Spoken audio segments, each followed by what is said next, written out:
नमस्कार. श्री स्वामी समर्थ अवधूत चिंतन श्री गुरुदेव दत्त. तर बघा पौष महिन्यामध्ये सूर्यदेवतेची उपासना करण्यासाठी हा महिना अत्यंत पवित्र मानला जातो. सूर्यदेवतेची आपल्यावरती कृपा झाली तर सर्व काही संकटे दूर होतात. नोकरी संदर्भात बढतीचे योग येतात. तर बघा प्रत्येक रविवारी प्रत्येकाने ही उपासना जरूर करावी आणि त्याचबरोबर आदित्य रानूबाई यांची कथा श्रवण करावी किंवा पठण करावे. आदित्य रानूबाईंची कथा आता मी थोडक्यात तुम्हाला सांगते. नक्की कंटिन्यू करा. आटपाट नगरात एक ब्राह्मण राहत होता. तो रोज समिधा, फुलं, दुर्वा आणावयास रानात जात असे. तिथं नागकन्या, देवकन्या वसा बसत होत्या. ब्राह्मणाने त्यांना विचारले, कसला वसा बसता? तो मला सांगा. तुला रे वसा कशाला हवा? तशील मातशील घेतला वसा टाकून देशील. ब्राह्मण म्हणाला, उतणार नाही, मापणार नाही, घेतला वसा टाकणार नाही. तेव्हा त्या म्हणाल्या, श्रावण मासी पहिल्या आदित्यवारीनं बोलता उठावं, सचेल वस्त्रासहित स्नान करून अक्रोदक पाणी आणावं, विड्याच्या पानावर रक्तचंदनाची आदित्य रानूबाई काढावी, 6 रेघांचं मंडल करावं, 6 सुतांचा तातू करावा, त्यात 6 गाठी द्याव्यात, पानफुल व्हावं, पूजा करावी, पानाचा विडा, फुलांचा झेला, दशांगाचा धूप, गुळ खोबऱ्याचा नैवेद्य दाखवावा, 6 मास चाळावी, 6 मास पाळावी, माघी रथसप्तमी संपूर्ण करावं, संपूर्णास गुळाच्या पोळ्या, बोरण्याची खीर, लोणकड तूप असावं, मेहून जेवू सांगावं, असेल तर चिरगोळी द्यावी, नसेल तर जोडगळसरी द्यावी, तेही नसेल तर 2 पैसे दक्षिणा द्यावी आणि आपल्या वशाचं उद्यापन करावं. असा वासा ब्राह्मणाने केला. त्याला सूर्यनारायण प्रसन्न झाला. भाग्यलक्ष्मी आली तेव्हा राजाच्या राणीने ब्राह्मणास बोलावून पाठविले. ब्राह्मण खूप घाबरला, थरथर कापू लागला. तेव्हा राणी म्हणाली, घाबरू नका, कापू नका, तुमची मुली आमच्या इथे द्या. आमच्या गरीबाच्या मुली तुमच्या घरी कशा द्याव्यात? दासी कराल, बटीक कराल? राणी म्हणाली, बटीक करीत नाही, राजाची राणी करू, प्रधानाची राणी करू. मार्गशीर्षाच्या महिन्यात ब्राह्मणाने लग्न करून मुली दिल्या. एक राजाच्या घरी दिली, एक प्रधानाच्या घरी दिली. पण गेल्या पाऊली मुलीचा समाचार घेतला नाही. 12 वर्षांनी समाचारास ब्राह्मण निघाला. राजाच्या घरी लेकीनं बसावयास पाट दिला, पाय धुवायला पाणी दिलं. म्हणाली, बाबा गुळ खा, पाणी प्या. ब्राह्मण म्हणाला, गुळ खात नाही, पाणी पित नाही. आधी माझी कहाणी करावयाची आहे ती तू ऐक. तुमची कहाणी ऐकायला मला वेळ नाही. राजा पारधीला जाणार आहे, त्याला जेवायला उशीर होईल. त्याच्या मनात राग आला. तोच राग मनात धरून ब्राह्मण तिथून निघाला आणि प्रधानाच्या घरी आला. वडिलांना पाहताच लेकीने बसावयास पाट दिला, पाय धुवायला पाणी देऊन गुळ पाणी दिलं. गुळ खात नाही, पाणी पित नाही. माझी कहाणी करायची आहे, तू अगोदर ऐक. तुमची कहाणी नको ऐकू तर कोणाची ऐकू? ती घरात गेली. उतरंडीची 6 मोती आणली. 3 आपण घेतली व 3 वडिलांच्या हातात दिली. वडिलांना सांगितलेली कहाणी मन लावून एकाग्रतेने ऐकली. नंतर जेवून खाऊन वडील आपल्या घरी आले. बायकोनं मुलीचा समाचार विचारला. जिनं कहाणी ऐकली नाही ती गरीब आणि दुःखी कष्टी झाली आणि जिनं कहाणी ऐकली ती मोठ्या सुखात आहे. इकडे जी गरीब झाली होती तिनं आपल्या मुलाला श्रीमंत मावशीकडून काही दिलं तर घेऊन येण्यास सांगितले. पहिल्या आदित्यवारी पहिला मुलगा उठला. तळ्याच्या पाळी जाऊन उभा राहिला. तेथे प्रधानाच्या दासी होत्या. प्रधानाच्या राणीला जाऊन सांगा की तुमच्या बहिणीचा मुलगा आला आहे. कसा आला आहे, काय आला आहे? फाटकं नेसला आहे, तुटकं पांघरलं आहे, तळ्याच्या पाळीला उभा राहिला आहे. परसदारानं घेऊन या. परसदारानं घेऊन आल्या. नाऊ माखू घातलं, पितांबर नेसायला दिलं, जेव खाऊ घातलं, कोहळा पोखरून होऊन मोहरा भरल्या व सांभाळून घरी घेऊन जाण्यास सांगितलं. वाटेने जात असता सूर्यनारायण माळ्याच्या रूपाने आला व हातातल्या कोहळा काढून नेला. घरी जाताच आईनं विचारलं, मावशीनं काय दिलं?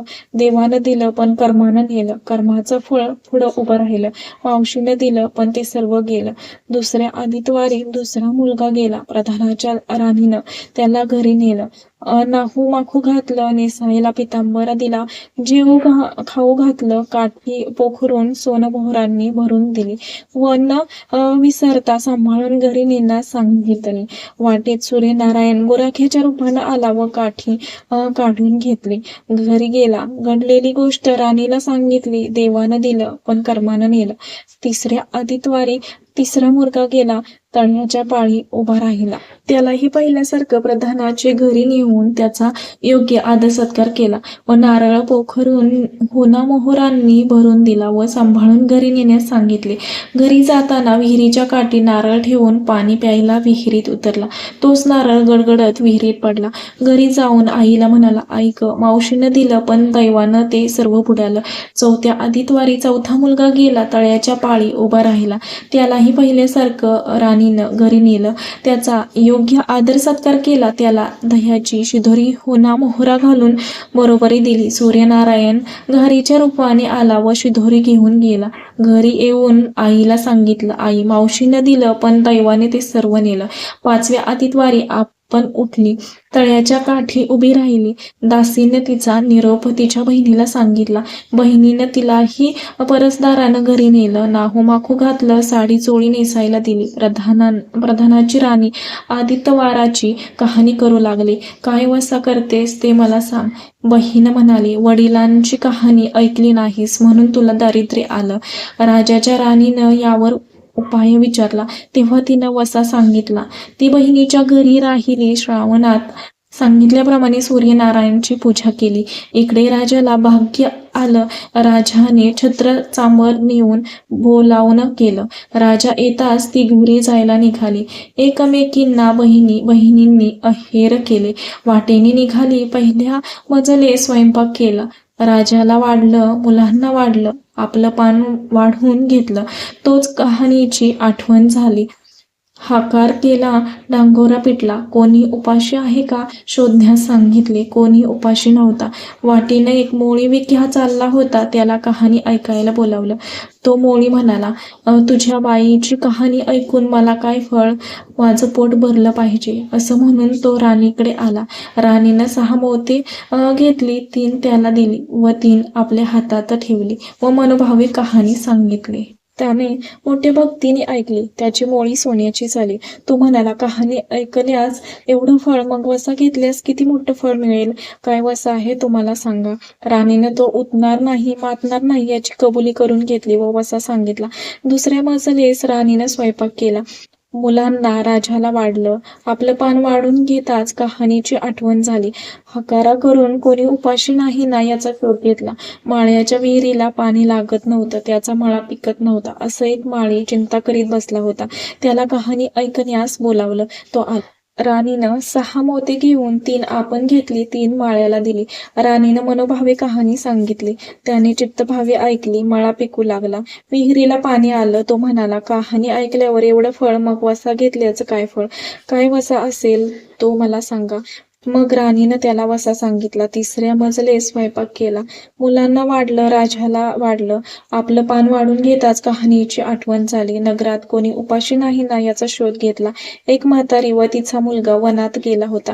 एक डोहात बुडाला तर एक सर्पानं खाल्ला म्हणून ती चिंताक्रांत होऊन बसली होती. तिला कहाणी ऐकण्यास बोलावलं.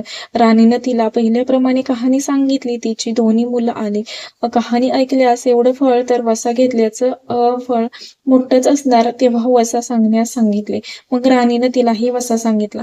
चौथ्या मजले स्वयंपाक करून मुलांना राजाला वाढलं. आपलं वाढून घेताच कहाणीची आठवण झाली. कोणी उपाशी नाही ना याचा शोध घेतला. कानडोळा मासाचा गोळा, हात नाहीत, पाय नाहीत असा एक मनुष्य रस्त्यामध्ये होता. त्याच्या अंगावर तांब्यावर पाणी ओतलं. पाल्या होता तो उताना केला. 6 मोती होती. 3 मोती त्याच्या बेंबीवर ठेवली. 3 मोती आपण घेतली. राणीनं सांगितलेली कहाणी त्याने ऐकली. त्याला हातपाय आले. देह दिव्य झाला. त्यानेही राणीस वसा विचारताच राणीने त्यास वसा सांगितला. 5व्या मुक्कामास घरी स्वयंपाक केला. सूर्यनारायण जेवायला आले. साती दरवाजे उघडले, लोह घंगाळ पाणी तापवलं, षड्रस पक्वान्न जेवायला केली. सूर्यनारायण भोजनास बसले. त्यांना पहिल्या घासाला केस लागला. ते रागवले. राजाच्या राणीला 12 वर्ष दारिद्र्य आलं होतं. तिनं आदितवारी वळचणीखाली बसून केस विचारले. काळ चव्हाळं डोईचा केस, वळचणीची काडी डाव्या खांद्यावरून टाकून दे. राजाच्या राणीला सूर्यनारायणचा कोप झाला. तसा कोणाला होऊ नये. ब्राह्मणाला, मोळीविक्याला, राजाच्या राणीला, माळ्याला, म्हातारीला कानाडोळ्या मांसाचा गोळा. सर्वांना सूर्यनारायण जसा प्रसन्न झाला तसा तुम्हा आम्हा होवो. ही 60 उतराची कहाणी 5 उतरी सुपल संपूर्ण. श्री स्वामी समर्थ.